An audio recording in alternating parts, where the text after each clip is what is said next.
kolleegid Saksamaalt tegid rea katseid, kui robot annab sulle hoobi, et milline sinikas tekib. Ja huvitaval kombel selle andmebaasi ostis ära Saksa politsei. Et see on esimest korda, kus nad näevad, et on teada, et selline sinikas tekib lüües metallvardaga jõuga 5 Newtonit näiteks. Ja ütleme, et me kunagi ei tea, et milline eksperiment huvitab millist osapoolt, aga teaduses on just tähtis see, et kui me läheneme millelegi teaduspõhiselt, et need tulemused võivad olla kasulikud laiemale osale elanikkonnast, kui me arvame.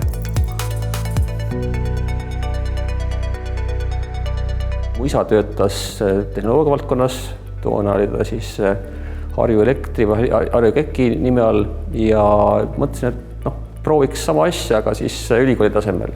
Ja see pakkus huvi ja jäigi siia, et maailmas on päris tavaline, et professorid vahetevahel käivad ka tööstused, et olen ka mina käinud, aga kui olen käinud, siis hakkab see igav. Mingi aja pärast probleem laheneb ja siis tegelikult, kui probleemi ei ole, siis saabub selline argipäev, et lihtsalt saavutada progressi, et 1% paremini kui eelmine aasta, see ei ole nagu motiveeriv, et teaduses saab teha lahenduse, mis töötab nagu 50% või 100% paremini kui eelmine.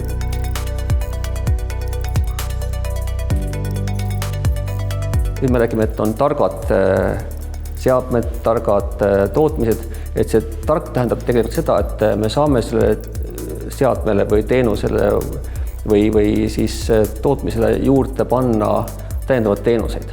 See tekitab vajaduse, et meil tekivad uued ärimudeleid ja ka insenerid peavad nagu mõtlema teistmoodi, et kes on mu klient, et kas ma müün talle seadet või annan sinna juurde ka väikse digitaalse kaksiku ja et Eesti jaoks avaldab see uue perspektiivi, et me ei ole enam nagu ühe seadme valmistajad, vaid me müümegi seda tarkust, et seadme kaasas tuleb tarkus ja see on nagu meie inseneride tarkus.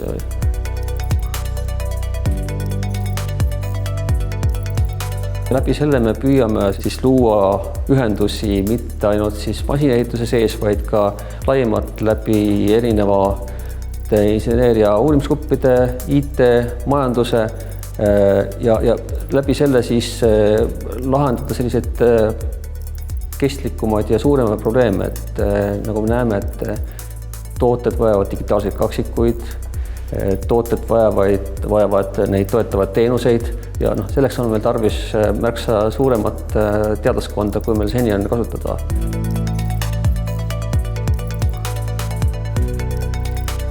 Paljudele meil meeldib olla loominguline, ja tavaliselt loominguline ollakse väga paljus kätega, et sa maalid midagi, sa meisterdad midagi.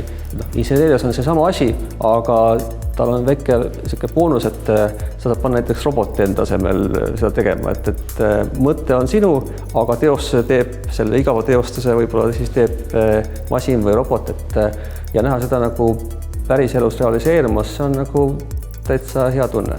Kõikidele tudengitele püüame juurde anda ka massiivselt programmeerimisoskust, nüüd AI oskust, pluss veel juurde ka siis ärimudelite oskus, et ta näeks seda suurt pilti.